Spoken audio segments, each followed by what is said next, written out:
নির্বাচনকে সামনে রেখে প্রার্থী তালিকা প্রকাশ হয়ে গেছে এবং প্রত্যেকটি রাজনৈতিক দল মাটি কামড়ে পড়ে আছে লোকসভা নির্বাচনে প্রত্যেকটি আসনে ফাইট দেওয়ার জন্য, লড়ার জন্য। কি নাম? আনিকুল শেখ। তো শতাব্দী রায় তো দাঁড়িয়েছে, অন্যদিকে বিজেপি দাঁড়িয়েছে, বীরভূমে কি হবে? ও 100% কে? টিএমসি। শতাব্দী রায় 1,25,000 ভোটে জিতবে, লিড মারবে। তো বীরভূমে কি উন্নয়ন হয়েছে? কি হয়েছে? সমস্ত সুবিধা পাচ্ছেন? সব কিছুই সুবিধা। কোনো গ্রামে একটা কাদা বলে কোনো জিনিস পাবে না, সব ঢালাই। তাই? হ্যাঁ। স্থানীয় নেতাদের ব্যবহার কীরকম? সব ভালো। তাই? পুরো পঞ্চায়েত আপনাদের এলাকায় ভোট সুষ্ঠুভাবে হয়? সুষ্ঠুভাবে। আমাদের ওখানে কোনোদিন ঝামেলা হয় না। যত মিলিটারি যাবে বলবে এখানকার মতন। তো রাজ্য সরকার সমস্ত প্রকল্প পাচ্ছেন?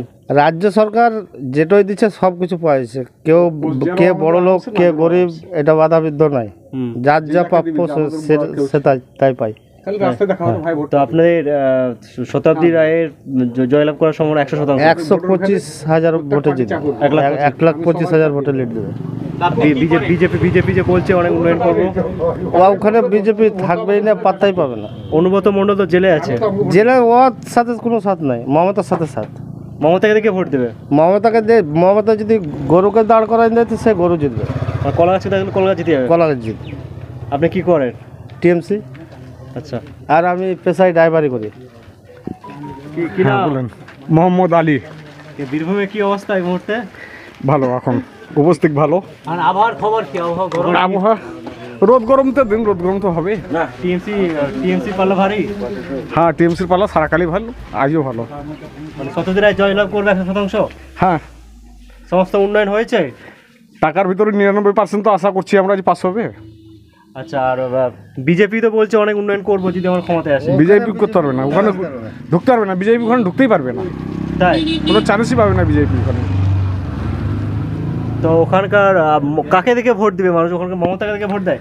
হ্যাঁ, মমতাকে। শান্তিপূর্ণভাবে ভোট দিতে পারেন? হ্যাঁ, আমাদের কোনো ঝগড়াঝাটি কোনো গন্ডগোল নেই। 5টা পার্টি আছে, 5 জায়গাতে আমাদের চা তৈরি হয়, 5 জনের আমরা খেয়েও বেড়াই। আমাদের ভোট নিয়ে কোনো গন্ডগোল ওখানে নেই। আপনি মমতা বন্দ্যোপাধ্যায়ের 64টা প্রকল্পের কটা প্রকল্প পান এখন?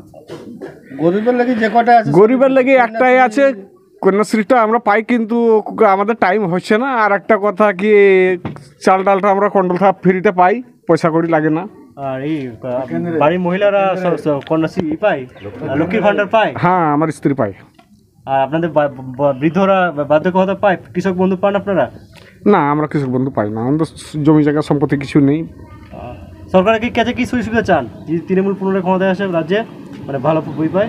যেটাই দিচ্ছে সেটাই ঠিক আছে। বেশি কিছু দরকার নাই, এটা চলে ভালো, এটাই তো। খুব লোক করে ভালো না, আমরা খাচ্ছি খেয়েছি ঠিকই আছি, যেটাই দেবে সেটাতেই খুশি, না দিলেও খুশি আমরা। কিন্তু ভোট আমরা মমতাকেই দেবো, কেউ পাবে না। রাজনৈতিক দল বলছে তৃণমূলের উপর থেকে নিচে পর্যন্ত চোর, কি বলবেন? চোর বললে তো মানছি না, আর ওর মুখেও বলছে, আমার কি? আপনি একটা সাধারণ মানুষ, এটা কিভাবে দেখছেন? ও বলছে, বলতে দাও ওকে। আমি তো বললেও ভোট পেয়েছে না, না বললেও ভোট পেয়েছে না, পেয়েছে তো মমতা দিদি। আপনার নাম? মোহাম্মদ আলী। কি কাজ করেন আপনি? আমি চাষ জমিতে খাটি।